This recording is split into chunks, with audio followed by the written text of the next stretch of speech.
Welcome to episode 17 of Forest Focus. I'm your host, Paul Wade, with the Regional Public Affairs and Communications Office. Have you ever been out exploring a national forest and come across horses and mules strung together, hauling a bunch of boxes and bags, and led by a few what look to be wilderness cowboys and cowgirls? Well, in this episode, we explore backcountry and wilderness packing with the Pacific Southwest region's Pack Stock Center of Excellence. Have a listen to a tradition, one covered in over 100 years of trail dust, that is still critical and relevant today in supporting fire management, ecosystems, and forest management. Started in 1977, still going at it, somewhere around 43 years or something like that now. It was going to be a 3-month job packing stuff to the lookout, so be careful what job you take for the summer, because I'm still here.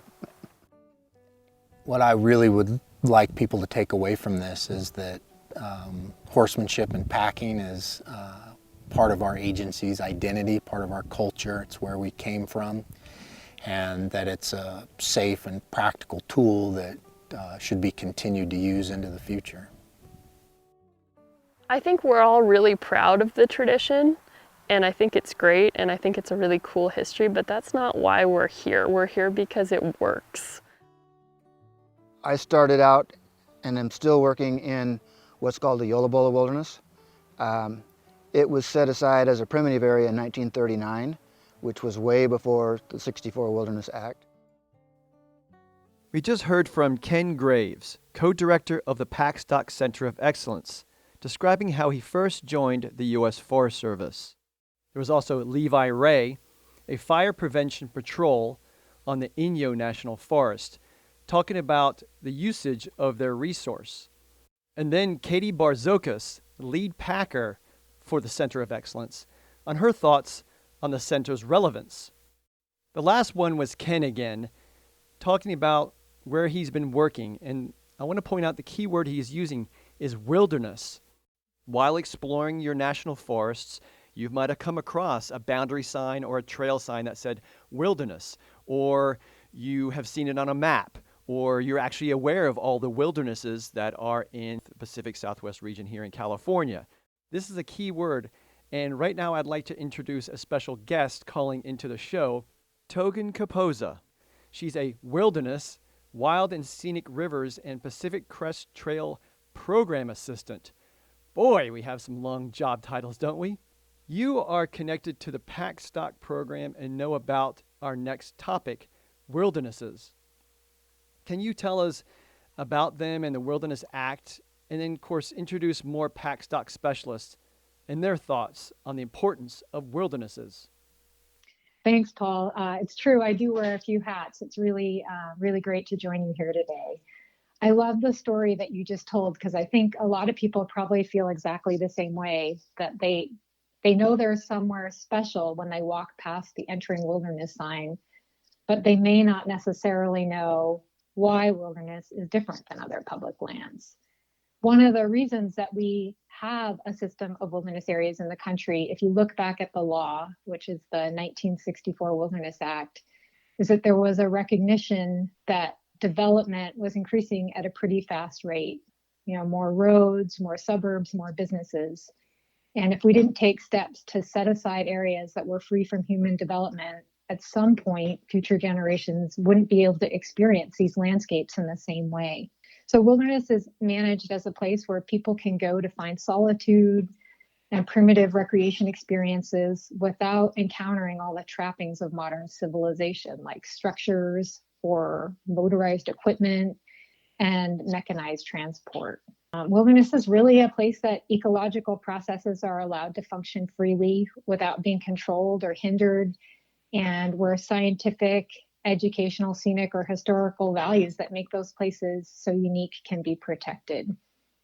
Anyway, I could just go on, but really our packers will do a much better job than I can of helping to describe what this means in terms of the tools we use to complete work in wilderness. Let's hear from a few of them. We talked to Eric Kortz, who is an animal packer on the Shasta Trinity National Forest, and Michael Morse, who is a co-director for the Packstock Center of Excellence. The Wilderness Act prohibits mechanized transportation. It's not just non-motorized, it's not mechanical. So no bicycles, technically no wheelbarrows. The only way that they can get that equipment, the tools to do the job that we've asked them to do or hired them to do, is by putting it on mules and carrying it into the backcountry. It's either carry it or drag it is the two ways. And we're not dragging it, and it's too heavy for me to carry, so we put it on these mules. Okay, Togan, what exactly is packing and what does it provide? Packing allows us to provide the material support for various crews and individuals working in wilderness and other roadless areas. Our packing experts, Michael Morris and Lee Rozier, who is a master packer with the Packstock Center of Excellence, can really help explain some of the basics of Packstock for us. Packing involves a crew that we designated to do a specific job in the mountains, in the wilderness. They could be back 5 miles, they could be back 15 miles. What we call a string is a group of mules, and it's how we tie them together. They learn to work in a unit. And, a string can be, 2 mules to 20, 50 mules. But most mules carry 150 to 175 pounds. And so it's quite a campaign when you do it. But the productivity of what goes on in the backcountry is at a much higher level. As we hear the packers talk about the Packstock program's importance and its unique ability to not impact wildernesses, over the 100 plus years, has this tradition ever been in jeopardy? Yeah, it was probably about 10 years ago that we realized we'd really reached a critical point here in the Forest Service Pacific Southwest region. The amount of wilderness we were responsible for managing had continued to increase in the decades since the Wilderness Act in 1964. For perspective, in 1964, we managed 1.2 million acres, and now we manage about 5 million acres, which includes portions or all of about 65 wilderness areas. Despite the growing demands brought by more wilderness acreage, shrinking budgets have really put the Packstock program at risk. During the same time frame, the number of packers and the number of animals had declined significantly. And that situation really forced us to think about how we might do things differently to keep the Packstock program around. Ken Graves, Lee Rozier, and Michael Morris can help describe this critical juncture. We were just about gone. We had a meeting with all the stock people in the region, and we was going to have it for every year. And it was a great idea. And I think there was 17 of us that had anything to do with stock in the whole region. The next year, there was about 9. It was going downhill that fast. A lot of the people in the past that knew what Packstock was all about were retiring. Michael and I started talking about this need to become a viable part of the Forest Service and to maintain the stock programs. In our history, that I felt that if we didn't do something new, that we became more of a tool that could be utilized for all kinds of different things, we were going to be extinct in no time. This is very interesting so far, Togan. Keep on hearing this term, Packstock Center of Excellence. Can you explain more about what this is? Sure. When you hear Center of Excellence, you probably have a picture in your mind of a place. Maybe it's a ranch or a pasture full of mules, but the center isn't actually tied to a single location. While we do have 2 co-directors, one located in the north part of the state on the Shasta Trinity National Forest, and one located in the south on the Inyo National Forest, the strength of the center is that it allows us to coordinate all of the remaining packers in the region to form a network that can be mobilized to support packstock needs throughout the state. So I guess I describe the Packstock Center as more of an operating principle than a place. It creates economies of scale by sharing packstock resources to ensure support for a broad range of high priority projects. Let's take a few minutes to have some of our packers, Katie, Eric, Michael, and Levi, describe the breadth of the packing support they provide. The reason why we are called the Center of Excellence is not that we are going forth and being excellent every day. It's that we are always trying to be better, and we're always trying to provide the best and most excellent program that the region can have in support of all the activities that the Forest Service does. That's a big part of the district packer's job here, it always has been, was basically to cut logs out and keep trails open. You can't get access for any of the surveys that the sciences do, fires. I mean, it all kind of hangs on that access. Our largest thing that we support is trails. We've worked with almost every specialty in the Forest Service. We support a lot of monitoring ecosystem work, rehab projects, fires is a big one, archaeology, hydrology, botany, law enforcement, fisheries, biology, you name it. Everybody you pack needs camp gear, tents and kitchens. Supplies, groceries, tools. Fire crews have their whole own rigmarole that goes with them, and that's mostly heavy tools and awkward stuff. Racks that are designated to haul water. There's not enough water and Gatorade on a fire. Solar panels, 14-foot timbers, fuel, gasoline. Metal roofing, railings for bridges. That's what makes this job interesting to me, is it's a new day every day. 2 years ago, we packed cutthroat trout out of the back of a mountain. Sometimes it's not a thing you took in there, and it has to come out. So we'd cut the trail open and then take the trash out with us. I don't think people realize how much we actually use packed stock, not only in this region, but across the nation. We're not just the Region 5, we do a lot of activity elsewhere. We've always supported the California Conservation Corps, the Backcountry Horsemen, Mule Days, and helping to teach young kids under the program of Want to Be a Packer, nonprofit organizations. We work with Fish and Wildlife Services. We developed our horsemanship safety classes that takes it from the anatomy of the animal all the way to how to put a saddle on, because the most important thing to do is to teach somebody how to become safe around these animals. Togan, there's a lot of good stuff there. Amazing skills by the packers and amazing animals. Is this the only center of excellence? Are there other pack stock centers throughout the nation? Any other states? What about pack strings? Do they exist in other mountainous states? Yeah, when you're out exploring national forests nationwide, you may very well come upon working pack stock, especially in larger wilderness areas. Pack stock is a part of the Forest Service history, and it's a valuable tool for accomplishing work in wilderness and other remote areas all across the country. As I mentioned before, one thing that really makes what we are doing here in the Pacific Southwest region unique is the way we're organized. We're not one centrally located pack string. We're a network of the remaining forest pack strings located throughout the state that can be mobilized to meet needs all across the region. And listening back to some of the pack stock personnel, they mentioned fire quite a few times. Can you tell me a little bit about how pack stock program supports the firefighting effort? One way this kind of structure has been especially effective is being able to quickly mobilize pack stock to support fire management. During fires, pack stock can be a tool that allows us to protect the unique character of wilderness and support fire management activities.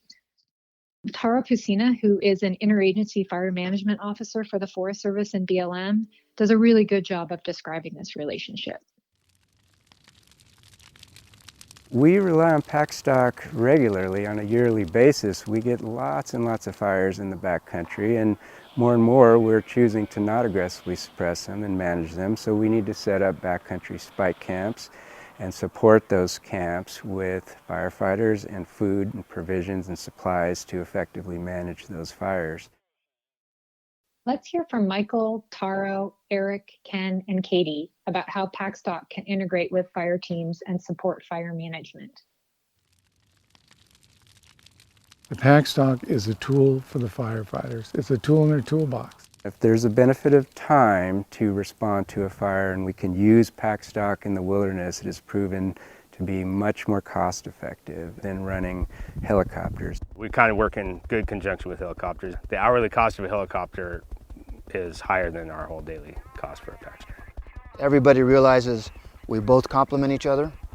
That helicopter can be across the canyon over there in 15 minutes and have stuff delivered where it might take us all day long to get over there. But we can go when they can't fly, and we can go on missions that are way less critical, and they can be gone doing something else. One of the things that the Center of Excellence did really well was it kind of made us all a team. Through the process of trying to survive, we all started helping each other. The fire topic is definitely one area our listeners would want to know more, but I keep reminding myself we are just skimming the surface here. Let's continue. What about community engagement, which I guess can equate to community awareness? I heard some mention about mule days, teaching the public about safety around the animals, and I've seen the pack strings riding during the Rose Parade. Yes, the Packstock program presents a unique opportunity to connect with our communities. Not everyone may have the chance to encounter a working pack string out on the trail, but the Packstock Center of Excellence can bring the Forest Service tradition and history to our communities through outreach, parades, and community events. To get a window into the kinds of outreach the center offers, let's hear from Katie, Eric, and Lee. You know, there's all of these people that we're supporting, but we also do a lot of community outreach. The Rose Parade had almost 1 million people watch it in person and 27 million people watch it on TV, and that was part of the celebration of Smokey's 75th birthday. Locally here in Weaverville, we do Frontier Days, a 4th of July parade. The pack strings, they are a well-known public face of the Forest Service. Probably one of the Forest Service best ambassadors. The Packstock program and the Forest Service mule is one of the best promotional public interaction things we have other than Smokey Bear. You know, it's hard to compete with Smokey, but you put the mule and Smokey together and you have a winning combination. Let's talk partnerships. We've heard mention of other organizations, agencies, volunteer groups. Clearly there is help needed from outside of the Forest Service. Tell us a little bit more about who's brought in to provide that shared stewardship. Increasingly, the Forest Service is relying on partnerships and the idea of shared stewardship to effectively care for our public lands. And Packstock can help to support the work our partners do. Ken Graves explains this relationship really well. We could nowhere near do it all, but we can do a lot more by packing in those partnerships and volunteer crews. We talked to a few of our partners about the kind of work they're able to accomplish in the backcountry with regular support from Forest Service pack strings. Let's hear what Carlson Hubbard, the Backcountry Trails Program Director with the California Conservation Corps, and Agnes Vienzon, who is the Executive Director for the Eastern Sierra Conservation Corps, had to say. We've been sending crews here to the Shasta Trinity National Forest for over 35 years. Basically, we hire around 92 18 to 26-year-olds. We place them on 6 different crews, and they spend 5.5 continuous months living and working in these remote wilderness locations, focusing on trail repair, trail maintenance for public lands. And so it's an immersive program. We lived and worked there the whole time, and our resupplies were delivered by mules every week or every 2 weeks throughout that whole summer.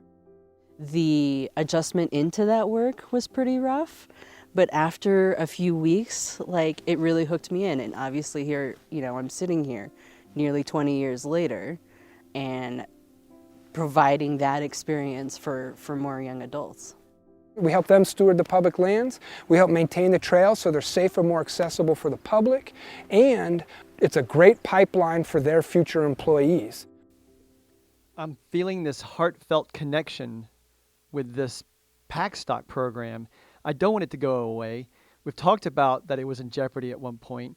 Knowing that some extremely seasoned packers are going to be retiring soon, how are they dealing with that transition phase? The ability to, well, hand over the reins to the next generation. Mentorship, right? It has to be a good set program for mentorship.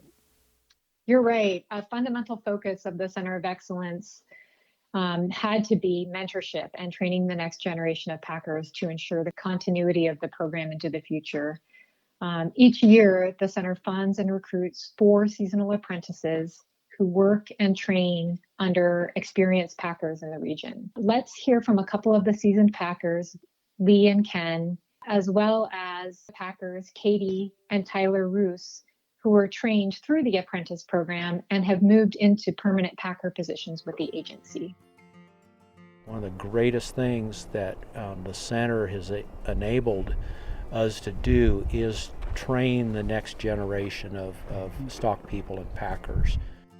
I mean this in the best possible way, but there is no one harder to work for than Lee, because he is such a perfectionist isn't really the right word. He's meticulous about every single detail, and there's a reason why every single detail happens the way it does.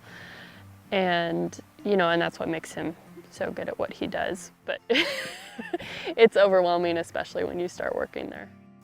There's the basic principles, the basic functions of doing the job and how you go about it, but it's the nuances that make the difference between a safe and efficient organization, and that's part of the skill set we're trying to build into the center. You're learning how to tie the knots, you're learning the first aid, you're learning shoeing, you're learning all the things that goes with just basic taking care of the mules. You're also learning the country, you're learning the weather, you're learning the trail conditions, you're learning all the stuff, you're learning how the weather might have affected the trails from the last time you was there. All of those things are part of safely getting through the mountains with a string of mules. I've learned a tremendous amount. I think the importance of mentors is, something that sometimes gets overlooked, and having mentors to work with on a daily basis in such a specific trade is invaluable. Well, this has been an extremely eye-opening topic to have on the show, Togan. For our listeners, there's an amazing video of this produced by our incredible film team of Steve and Ann Dunsky, and it's linked in the show's description on the website. And watching the video and listening to all of those interviews, I know there's a lot more that we can get into, but I did say this is an overview, so give us some of your final thoughts and what the listeners should take away after hearing this episode. The Center of Excellence is really a part of the Forest Service history and its future, and there's just so much to talk about when it comes to pack stock. I feel like we could talk for hours. It would be really great to come back another time and share some stories about the mules themselves. They're very hardworking federal employees that I feel like most people don't get the opportunity to meet. Let's finish out our time today by hearing just a few more voices from the field. As long as we have public lands and wild open spaces that people value, the need for that work is never going to go away. And it's not history. It's not just romance. It's how you get the job done, I feel like we spend a majority of our time feeling like we are productively doing something to better manage America's public lands. If we're truly to care about this place and for future generations, we must rely on some of these traditional basic practices that have proven to be so effective over time. We couldn't do our jobs if the U.S. Forest Service packers weren't doing their jobs. The center has been incredible to me, and I want to continue to be a part of it. I think to keep it going, it's going to need the support of the region and the support of the agency as a whole. And I think it provides a service that once gone will never come back.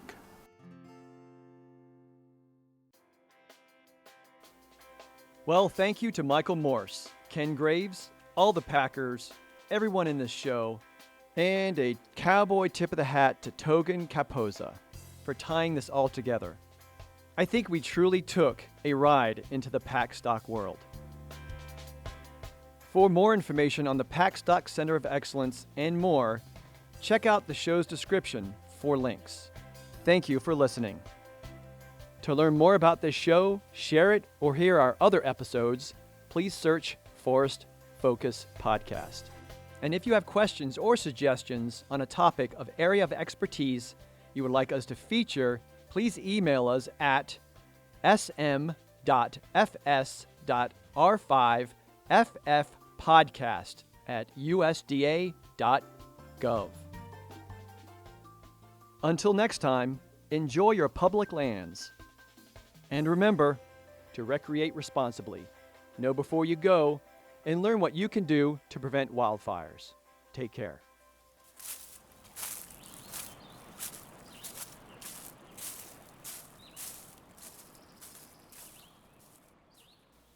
This podcast is sponsored by the U.S. Department of Agriculture, Forest Service, and USDA is an equal opportunity provider, employer, and lender.